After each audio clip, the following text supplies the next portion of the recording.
would like to see done. I was confused on homework number 3, question 29. Okay, can you, question number 3, do you know what page that is? I think, Okay, and it's 21C? 29. 29C. So it's 29C, and this is homework number 3. So let me see if I can find the right one. Do you remember what it's talking about? The rate of change. Oh, and it's 3x squared plus 1, is that right? Is that the function? F of x is 3x squared plus 1. And C, this is going to become our favorite problem. I'm glad you asked this one. We'll try to do another example of this today. So this actually is something we're going to talk about a lot in here. So we will do examples of this many, many times. And it turns out that this really has an important implication in AP Calc next year. So we're really kind of laying the groundwork so that when we actually talk about calculus, we don't have to fight the whole battle of how in the world do you evaluate these things. So the idea is we have two very generic points. So if you imagine, you've got some curve, and so we're just taking a couple of random points. So we imagine there's an xy axis there, and this is our function y equals f of x. So it can be anything. And so we say, well, we pick a point here, say x, and its y-coordinate here, because that is on the curve, is going to be f of x. And so that makes the coordinates of that point x comma f of x. And then we imagine we go a little ways away from x. How far away? Well, we're going to go h away from x. So that too can change. It can be whatever. And h could be positive, which is going to make x plus h be to the right of x, but it could be negative, and that would put x plus h to the left. So just to visualize it, I'm going to put it on the right, but at least in theory, it could be anywhere. So I'm going to go over a little bit, say h away from x, and that's going to put us at x plus h. So we run up to the curve, and that's going to give us then a y value there, because that too is on the curve, on the function f of x on the curve, the graph of f of x. That is going to be f of x plus h, and that makes the coordinates of that point be x plus h comma f of x plus h. So we are looking for the average rate of change, which again visually means we're looking for the slope of the line connecting those 2 points on the curve in a very, very general, generic way. So we're going to, as before, we're going to subtract the y-coordinates. So we start out with f of x plus h minus f of x. That's our y2 minus y1, or f of b minus f of a. Or our new favorite way of saying this is going to be f of x plus h minus f of x. We'll subtract their x coordinates. So we'll take the x plus h minus the x coordinate there is an x. And what will always happen, these x's will cancel each other out. So what we're really talking about, and we will eventually, we will kind of skip this whole idea of saying it's going to be f of x plus h minus f of x over x plus h minus x, and we'll just jump right to this, because it's always going to be f of x plus h minus f of x all over h. You okay so far? So now what we want to do is we want to evaluate this. So we're going to plug this this x plus h into this f of x right here. Well, remember, if we were going to take, say, f of, say, 4, we would say 3 times 4 squared plus 1. We would plug in whatever we plug in here. This is our x value, or what we're going to plug into the function. Well, we're going to plug in the whole x plus h into this function in place of x. You with me? So it's going to look like 3 times x plus h squared, and then we still have the plus 1 from that function. You okay so far? Now, I'm going to leave that. I'm going to come back to that and simplify. I'm going to subtract from that all of f of x. So I'm subtracting the quantity f of x. So I'm going to put parentheses around the 3x squared plus 1. And that's all over dh. me hit pause for a minute here. I don't need this picture anymore, I don't think. I need this space here. Okay, can you see where we got to here so far? I need nods of heads.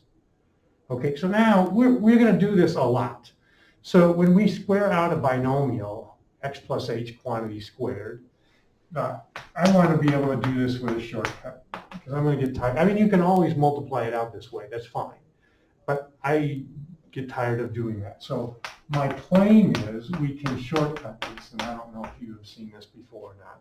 But always when we multiply out this binomial, these two terms are being added or subtracted, we're going to get that first term squared. So I'm going to say, let me come up here. So I'm going to say it's going to be 3 times, and the shortcut I'm going to do is I'm going to say we're going to get the first term squared. You with me? And then we're going to get an xh, and then we're going to get another xh. So we're going to multiply these two together, and then multiply that by 2, because we're going to get 2 of those. So I'm going to say the words twice the product.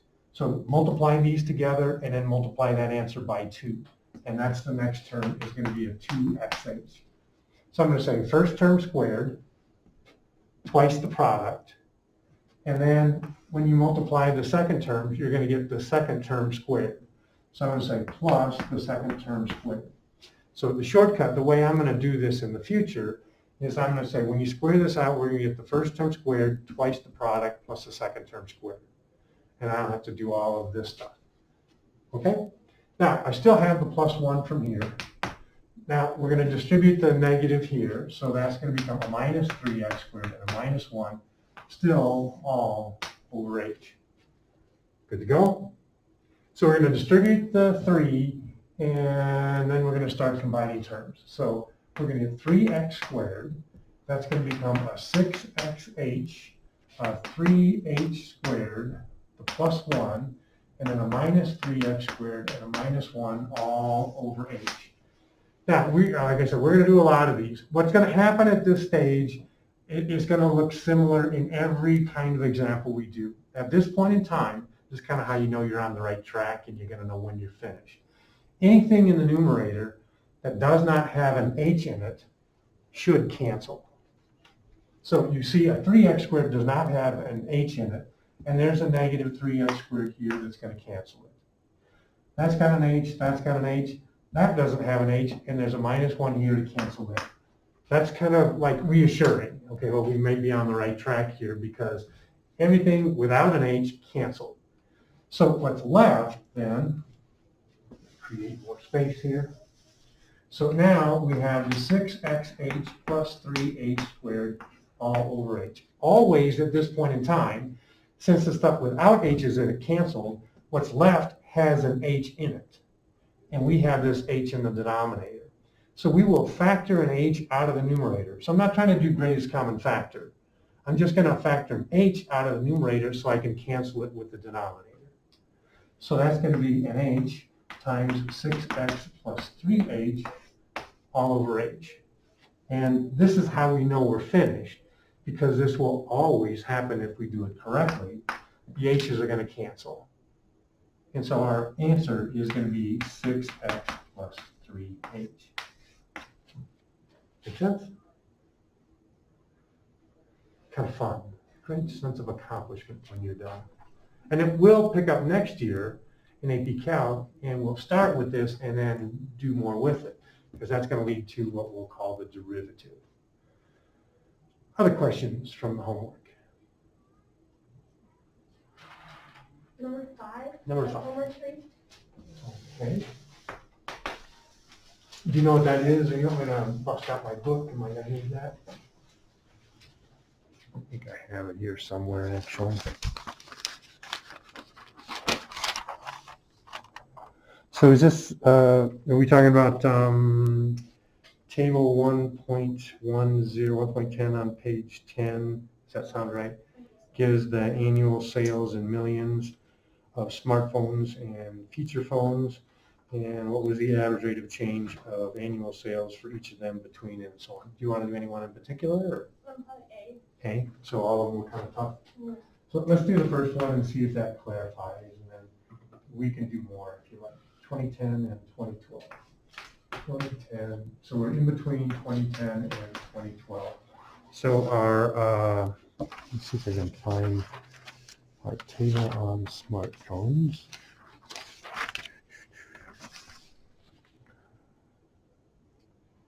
Page 10.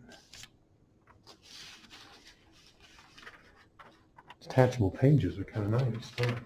So on page 10, it says in 2010, there were, these are now, I think in millions. Yeah, these are in millions. So in 2010, I'm going to say smartphones and feature phones. We had 301 million sold smartphones and 1,079 feature phones. And then by 2012, so that's by 2012, there were 661 million smartphones and 914 million feature phones. And so we're being asked to then find the rate of change. So for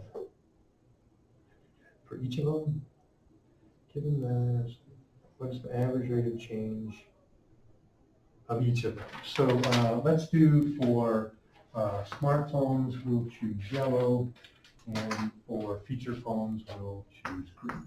So remember that our rate of change is going to be our y2 minus y1 over x2 minus x1, or f of b minus f of a over b minus a, whichever, these are all equivalent.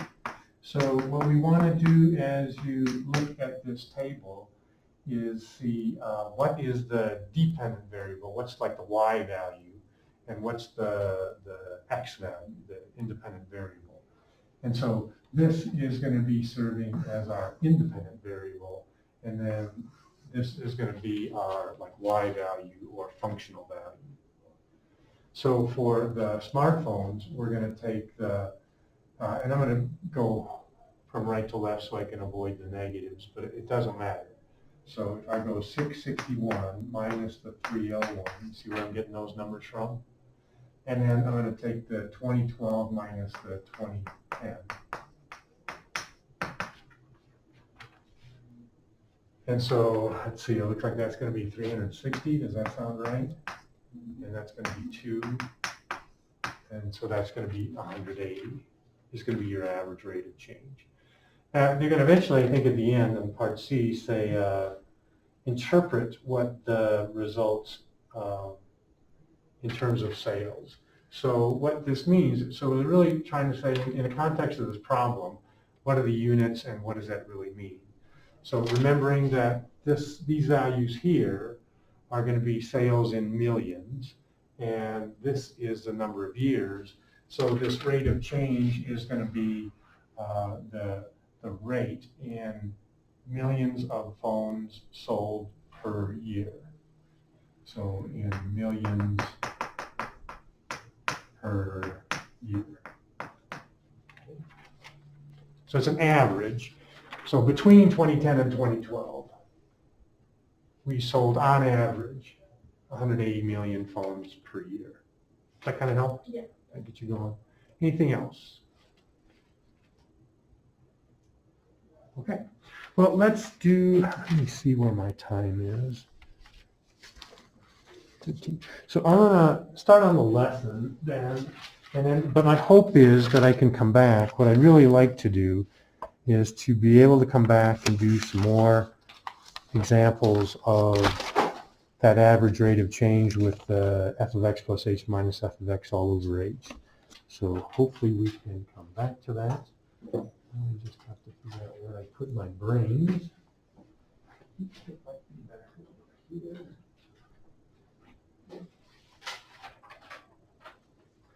So we talked about average rate of change, and so we're going to look at that with respect to straight lines.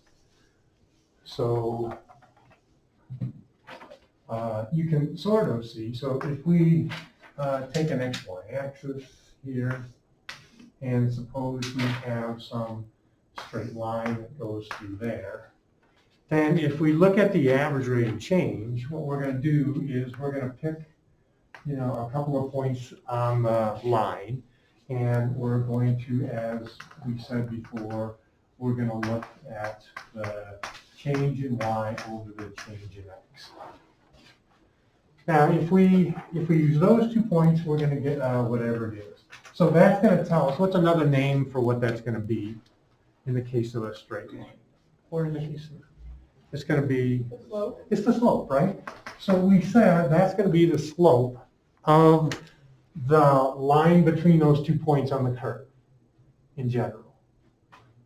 Right? Now, if I take a couple of different points, say I take this one and this one, and again, we look at the rate of change as being the green delta y over delta x.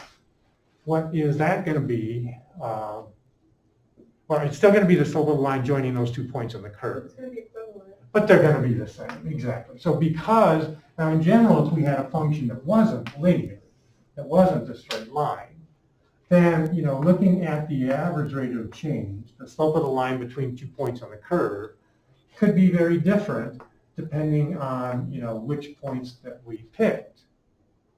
But in the case of where it's a linear function, where the original function is a line, it doesn't make any difference what 2 points we pick. It's always going to be that same slope. So our rate of change is always going to be equal in a linear function. And that's really the whole point of it. Okay? So rates of changes, I'm trying to make that plural, are equal in a linear function. So we are going to use that as a defining characteristic. So if we want to sometimes determine whether or not something is a linear function, why would we do that? Well, if we maybe get our function given to us, say in a table of values, it's given numerically, it gives us a way of definitively saying, yes, it's going to be a linear function, or no, it's not going to be a linear function. So let's look at a table of values. T is going to be our independent variable, and Q is the dependent variable. We'll say we've got 0, 4, 8, and 12 for the T values, and we're going to go 50, 150, and 250, and 350. So let's ask some questions about this. Some we have talked about before. So let's say first is Q a function of T? Remember how we talked about that if we have a